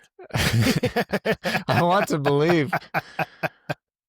Yeah, and apparently there were a bunch of counter documentaries of people also trying to do the same exact challenge and had no problems whatsoever. Didn't have liver failure, didn't have all this stuff. And yeah, so when it came out that, well, the reason you have liver failure and growing obesity and all this stuff is because you're a massive alcoholic and have been since before the movie, continue to drink during the movie. Yeah. Like, oh, this all makes a lot more sense. It makes sense why he's throwing up in the morning in some shots, right? Yeah. Yeah. I will say this. I think it's especially wrong in a documentary because, like, it's like a news report, it's like an altering a news report. Like, you're presenting this as a documentation of events, and people are watching you with that level of trust, and you're completely violating their trust when you present something like that. It's not like an edit for a regular film or for time or something. You are blatantly lying to them. And like you're affecting stockholders, everybody in American society that has worked on McDonald's, relied on McDonald's. You are fucking with those people, ranchers, farmers. It's like borderline evil to do that. And the counter documentary is called Fathead, which came out before it was known he's an alcoholic. And it is a great documentary about the guy doing the experiment and, showcasing that he actually lost weight doing it. So it was like, because it's been a while since I actually watched Super Size Me, but if I remember right, it was 30 days straight, breakfast, lunch, dinner, McDonald's only, right? Right. Okay. Yep. Exactly. And the counter one was called Fathead? Fathead, yes. And the guy does the same exact thing. And, he goes into the movie because he goes more into like the causes for obesity. And he talks to different food people and, he starts getting into carbohydrates and like, how the food pyramid was flipped and like, it's a really good documentary. I recommend it. That's very interesting. Yeah, I'll have to check that out. I just looked it up. One of the comments on it is a perfect example of what a doc should be. I think that's a pretty, that's a bold statement to make about a documentary. Yeah, for sure. I had a couple of interesting things about the movies that didn't even show the most interesting parts of a character. Two in particular, Tonya, I didn't realize that Tonya Harding has had such a crazy life because they do show that after being banned from skating that she tried professional boxing for a little bit. They don't show that she tried acting and she like was in a couple of movies, that she saved a woman's life who stopped breathing at a bar at one point, and that she broke the land speed record in a 1931 Model A car as well. And apparently has since become a reality TV star. And I didn't even know Tonya Harding was still doing anything. So that's very interesting. I mean, it's a good movie. I could kind of see why they don't show some of that stuff because it's so like hyper focused on the one event. Yeah. And it's just kind of like, here's some of the stuff leading up to that and then kind of the fallout from it. So I can see why they don't show her trying to be an actress or becoming a reality show. I like how they do show the boxing, if I remember right. Yeah, they show like a quick clip of it. Okay. I like that movie, how they kind of show both sides. Everybody's kind of an unreliable narrator in that movie. Yeah. That you get her perspective and you get her mom's perspective and you get other people's perspective of her, and everybody has different opinions, and it just feels real, I think, for that reason, because that's how things are. The acting is awesome in it. The acting is awesome in it. The acting's also awesome in Foxcatcher, which is a crazy story. I love Foxcatcher. It's a good movie. And that guy, DuPont, the coach, is even crazier than they portrayed him in the movie. Yeah. That he tried to shove his wife into a fireplace at gunpoint because he thought she was a Russian spy at one point. He was thrown off of a horse and hurt his testicles so bad they got infected and he had to lose them. He thought He thought treadmill clocks were sending him back in time, and he was convinced spirits were tunneling into his house. So some of those I understand. Someone? Yeah, I think in some that of context, those I get why they didn't put that in the movie. In the context, the events of the movie make a little more sense as well, though. A little bit. When did the wife in the fireplace take place? Does it say? Like in I guess in conjunction with the events of the I forget which wife it was. I can look it up because I think he either got, I'm trying to remember off the top of my head, he either got remarried or it was a gap in the story that he had another wife or something like that. Wife fireplace. I'm going to just Google it. Wife fireplace. Foxcatcher. His short-lived wife, Gail Wenk, claimed her divorce lawsuit and claimed he tried to push her in a fireplace. So whether she's reliable or not, you may or may not know. But was it Christmas? Their marriage lasted less than a year in the mid-90s. Yeah. There apparently was a big lawsuit. She alleged that he tried to stab her and strangle her, shoved her out of a moving car, believed she was a Russian spy. Wow. Yeah. Not a great marriage for less than a year, sounds like. Right. No, those kids, I was rooting for them too. Yeah. Okay. And then I guess another interesting thing I learned is that Roger Rabbit, Who Framed Roger Rabbit, which we just talked about on the last episode. Now that's a historical film. It actually is. It is. Yeah. And it was supposed to be a sequel to Chinatown originally, because Chinatown is a historical movie about a detective that takes place during the water wars or whatever it was called in LA, which weren't in the 40s when Chinatown was. It really happened earlier, like the 20s or something like that. But they wanted to make another movie with Jack Nicholson's detective character set against a real historical event and had a script and was spreading it around. And then it kind of just died off and then eventually got revived as Who Framed Roger Rabbit. And it's about the decommissioning or monopolization of public transportation, which really happened. And that's what Roger Rabbit's about. And killed it, to create the highway and the freeway, right. Where it's like, it's absolutely amazing that, like, you hear about conspiracies and, like, all this. It's like, that's a legit fucking conspiracy that we know about and know that happened. It's like, that should be something that's way more well known that, like, that this happened, and it's not talked about, and it's in a movie with Mickey Mouse and Bugs Bunny. And you're just like, yeah, okay. They stop it. I guess the day is saved.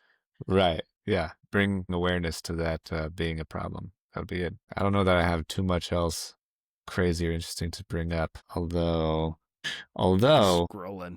A movie that wasn't made to be historically accurate, but is becoming more increasingly terrifyingly accurate, Demolition Man, I thought we had to bring up. Because I just rewatched Demolition Man. It takes place in 2032, so we're not there yet, but we're really close. To seashells at the toilet? Yeah, seashells at the toilet. The cops are literally driving Teslas. If you watch she's not controlling it. She's just in the car. It has big giant screens in it. They look like the wheels and everything look exactly like Teslas. It's really crazy. But they've got video calls. They've got all these scanners. People would rather talk to a machine than in person on the phone. No one attends meetings in person. They're all on video screens. The people dress weird, dress like people now. That's true. Like people are afraid of physical contact. Yeah.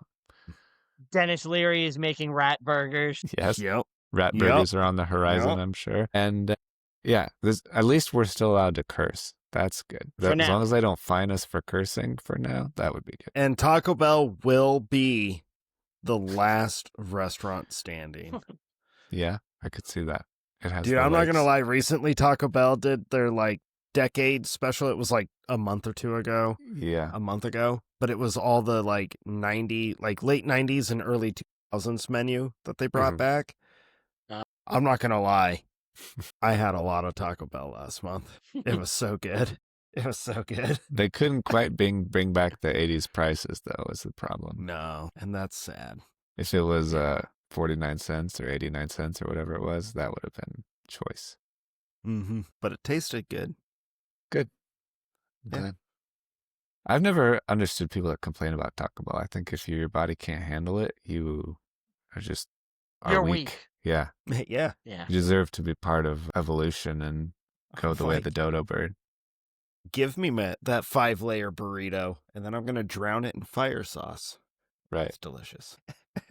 So yeah, anything else you want to bring up as far as history, historical movies?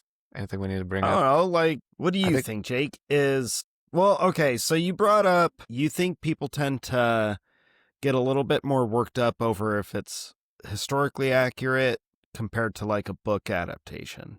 Yeah. I kind of feel like it's opposite. I think people get more up in arms over the book adaptations being different than historically accurate. I think my statement is based on scale primarily, that you will have very specific fans about that book that will be upset about it. Okay. But most people that see the movie won't even notice or care. True. I think when it comes to history, particularly of a major event, if you're going to see Gladiator 2 and you see, you're like, oh, did they really have battle rhinos and ships and flooding the arena and all of that stuff? How much of that's true? Did you bring sharks from the ocean and put it in the Coliseum? That's cool. More people are going to be concerned that, no, that's not true. That's fair. That's fair. This is the most we've talked about Gladiator 2, I think, ever. It hasn't been that much, but you're right. That's true. Yeah. We should stop because that movie was horrible. The thing that's the weirdest to me, we're going to talk about Gladiator 2 more. The thing that's weirdest to me is the bad guys, the Caesars, the villain guys that are like twins that are like pale and an albino and emaciated looking. Yeah.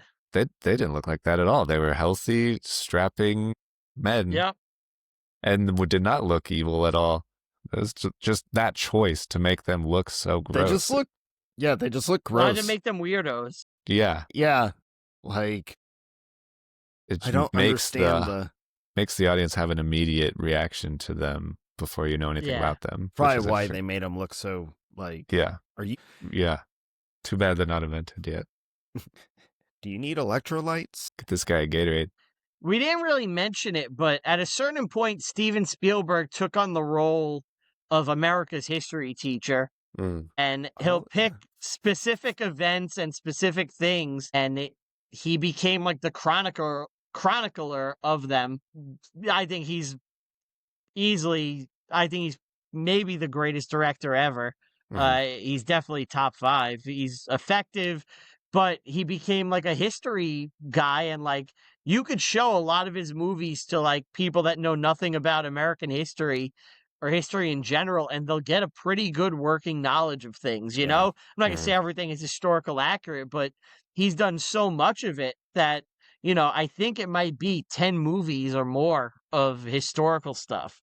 Yeah. You got Private Ryan with the D-Day sequence. Yeah. You got Amistad, Catch Me If You Can, Munich, The Post.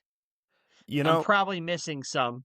Well, so the one that really I respect a lot, I mean, obviously, like Schindler's List is very, very accurate, Saving Private Ryan, but the one that I'm kind of shocked more people don't point out when it comes to like historical accuracy or just appreciation for, you know, a detail, like kind of an important detail, is actually in Lincoln, where he actually shows how Lincoln technically had to like kind of commit treason, kind of go against the Constitution. Like he had to technically do this stuff to abolish and get the changes done to bring on the end of the Civil War.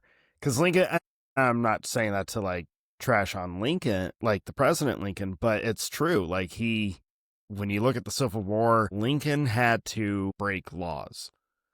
He kind of had to break the rules. He shut down the press. Yeah, like...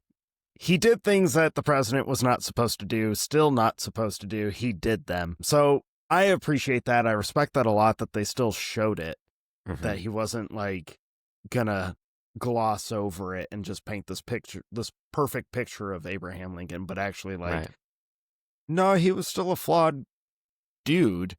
And it's an interesting story to think about, thought experiment. Do the ends justify the means? Yeah. And to what extent can you break the law if it's noble enough or something like that? That's interesting. Yeah, that's a really good movie with a different side of Lincoln than we see, because most people only know the Gettysburg Address and he abolished slavery. But that you get to see him like politicking and being a politician and dealing with Congress and the Senate and, wheeling and dealing. And it's like, that's cool. That's never been done before. Right. Like to see a president in like that in a movie. Yeah. I've never seen that in a movie where it's like FDR trying to pass the New Deal. It's like, that's cool to watch him. Hey, you got to do me this favor and blah, blah, blah. And, go to this guy, get them to agree. It's interesting. Yeah. It was very interesting. Yeah. I only know Lincoln from Abraham Lincoln Vampire Hunter. I was going to say that's all real, actually. Everything in there is true. That is the most accurate film ever made. Not as talked about as it should be, but I think that's true. Underrated. On this topic of Spielberg, I was going to say, I am so annoyed how many people are like, oh, this thing about Jurassic Park, these dinosaurs are not actually accurate. This is not actually the way dinosaurs were. This is not actually how velociraptors were. Like, shut up.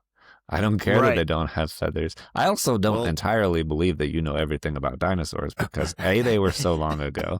B, you're collecting a lot of little bones and trying to determine if they even go together or not.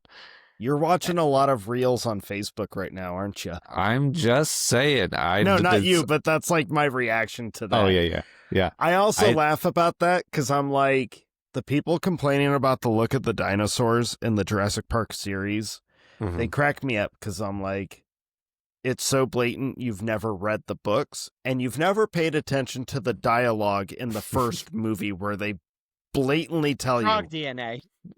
We've manipulated all the DNA. What you're about to see is not the actual animal. This is just how we were able to bring them back. And let's face it, the dinosaurs in the first Jurassic Park still look way cooler than even when they put feathers on them for Dominion.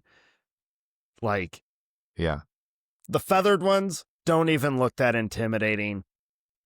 The ones from the first movie, I would be pooping myself and running away. Like, way scarier. Yeah, I completely agree. Great choices. That's a phenomenal movie. Yeah, one of the best ever.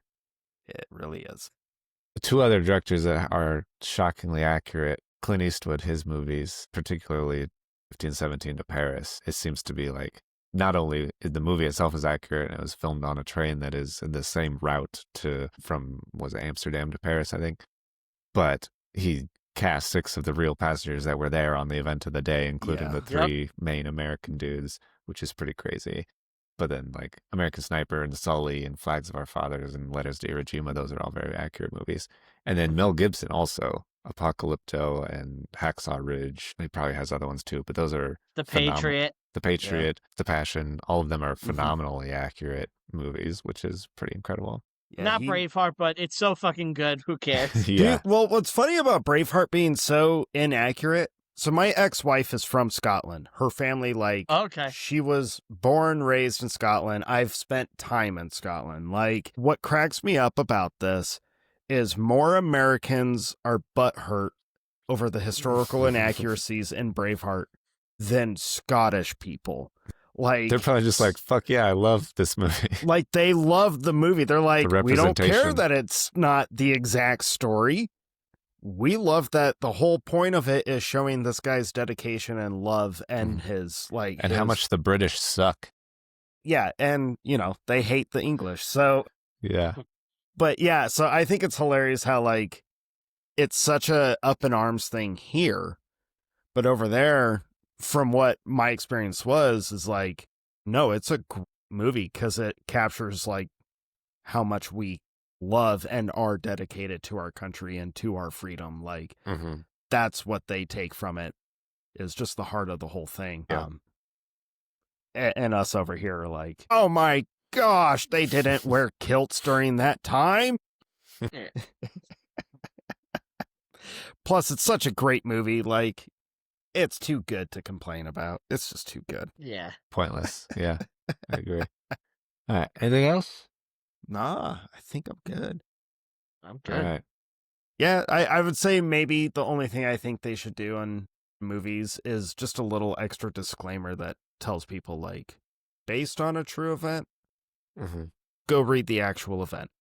Like, pay attention in your history class. Right. Go to the library. Scary concept, I know. But What's a library? How does a Dewey Decimal System work?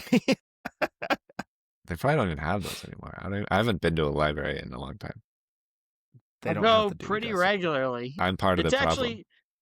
It's actually, at least by me, it's actually a good spot to get DVDs because they rent DVDs, and when they're done, they'll do like 6 DVDs for $1. So like, I was looking through the other day, and I was like, all right, well, I don't have this, I don't have this, I don't have this. I was like, I got 18 DVDs for $3, and it's like, that's a great way to pump up your collection. You know? Absolutely. Well, now I know where I'm going to be going. We just opened, they revamped our library over here in Texas, or like in Cedar Park, and it's a nice library. It's huge. But now I'm like more intrigued on the DVD thing. Like, okay, let's go and see what they got. Yeah, that's a good tip. Yeah. For DVD collectors, it's one I've recently discovered. At least 2 libraries by me. Sometimes they have a free shelf too with like DVDs they're getting rid of that you don't even have to buy. So yeah, sometimes I'll if it's free, I'll just take whatever. But with the $1 one, I was going through and I was like, I'll buy this and whatever. It's so cheap that it's like, why not own it? And sometimes you'll find a gem. Like I never saw Schindler's List, but they had a really nice edition of it for $1. Okay. I was like, yeah, okay. I took that. They had Munich. I grabbed that. I was like, I'm sure we'll cover these one day. Yeah. At some point down the line, this will get talked about. Yeah. That's amazing. That's awesome. That's a good All idea. right. Thank you, bud. Yeah, thanks for coming on. This is a great conversation. I'm glad we finally got to do it. Yes. And yeah, remind everyone where to find your podcast, where to find your Bandcamp, all that stuff. Okay. Get ready because this is a well-polished plug. Sit tight. All right. So, my podcast is Reviewing History. We go through historical movies, and we tell you what's real and fake in them as we make dick and fart jokes. It's a really good time. It's me, my friends Anthony and Steve. We're lifelong best friends, and we talk about these movies and go through them with a fine-tooth comb. It's a lot of laughs. Every year we do a special Christmas podcast where we release it on Bandcamp. Our album this year is called A Very Shining Christmas. You can go to bandcamp.com. You could follow Reviewing History. You'll get an alert when it drops, but it's going to go live midnight on Black Friday. It's there. You're getting 3 hours of Christmas horror games and fun. And you're getting us doing a full podcast about Gremlins. There's also a Patreon for my podcast, patreon.com/reviewing history. We do weekly bonus shows about all sorts of different stuff. I put out a monthly list of what's coming out. You could take a look. Maybe something will catch your eye. It's a blast over there as well. You can follow the show on all social media at Review History Pod on Twitter, Reviewing History Pod everywhere else. You can follow me personally on all social media at Brian Ruppert. That's with 2 P's. You can follow me on Letterboxd. I rank review every single movie I watch. Thank you guys so much. Bye. Told you it's well polished. Dude, he puts us to shame so bad. We do a lot of we have an Instagram if you're interested in that. What else do we have? Yeah, that was incredible. Yeah, so very impressive. And yeah, your show is phenomenal. I've been thinking about, we let everybody know that our show is ending here soon. Last episode, if you didn't listen to last episode, you're finding that out now. Sorry to spoil it, but that's true. End of December, we're not doing this anymore, but I'm going to be definitely promoting all of our friends and their shows. So if you still need a movie podcast that you could jump ship to, Reviewing History is a phenomenal one, particularly because I love hearing the historical side, and you and the boys are amazing at. What I like is that it's not just like, this isn't accurate or this is accurate. It's more like, here's just some context leading up to it. Here's the movie as a movie and how much we enjoy it or didn't enjoy it or whatever. And, oh, this really happened. This didn't happen. This guy was somebody different. Little tidbits of info, but not like judgmental in any sort of way. It's just a fun time. Yeah, it's the way I always wanted it to be is like, we're going to give you the history, but we're going to have fun doing it. And, if you walk away with learning a little nugget or two and you had a laugh, perfect. That's all we want. Yeah. We're not there to sit and be boring and read facts. You can go online and Google facts if you want. We're there to be the sugar with the medicine. There you go. And I'm sorry you guys are ending the show, but as all men experience, boners don't last forever. So It's true. That's right. Like, We all age out of them. on longer than 6 hours, like there's a problem. So, Right. Yeah. We're trying to go the natural route and not need pills to keep it going. All right. Yeah. So, like I mentioned, we have a couple more episodes coming up. Next episode, we're doing our top 10 adventure movies, which is a long time coming. Our very first episode was top 10 action and adventure. And then we realized that we screwed that up and shouldn't have combined them. Did our top 10 action maybe last year, and that sounds right. And vowed that we would eventually do our top 10 adventure. And so we need to get it in before the end. So next episode, we're doing that. And then I think we have 2 more after that, which will be I think we have 3 more. Yeah. We have the Festivus Pet Peeves, the Pet Peeves special, and then the end, the top 10 endings, and the figuring out who wins the belt for the rest of their life, top champion of the world forever, and all that good stuff. So that's coming up. Stay tuned for more. And I think that's all we got. I think that's it. Yeah. All right. Dude, this was awesome. Thank you so much for Thank you for having me, guys. This was a blast. Yep. Dude, I wish we had done it sooner. I know. I'm just glad that we got you on here. Your appearances during the award shows, awesome. So good. I always tried with those to really do my absolute best to create something special for you guys. It was something I will never, ever forget, particularly the Penis and Vagina song from last episode. Yes. Timely and poignant and everything I hoped it would be. Yeah, so good. So good. Dude, keep it up, because what you're doing is awesome. So Thanks, guys. Yeah. All right. Cool. Thank you, everybody, for listening, and we will see you next time. Yep. Bye. Bye.